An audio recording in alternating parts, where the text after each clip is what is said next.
काही तास राज्यातील अनेक जिल्ह्यांना पावसाचा हाय अलर्ट देण्यात आलाय। या सगळ्याच्या पार्श्वभूमीवर नागरिकांना सतर्कतेचं आवाहन सुद्धा करण्यात आलंय। मराठवाडा, विदर्भ, पश्चिम महाराष्ट्र, कोकण आणि उत्तर महाराष्ट्र अशा नमस्कार, मी पंजाब डक।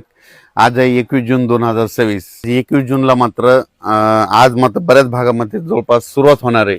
आज सर्व दूर महाराष्ट्रात सगळीकडे नाही पडणार, फक्त आज सुरुवात आहे।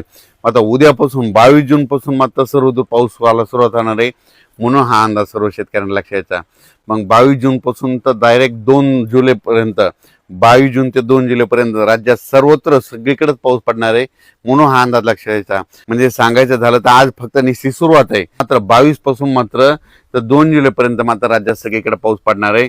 म्हणून शेतकऱ्यांना एक सांगू इच्छितो की पेरणी करत असताना जमिनीमध्ये ईदभर ओल गेली तरच पेरणीचा निर्णय घ्यावा, म्हणून हे देखील सर्व शेतकऱ्यांनी लक्षात घ्यायचं।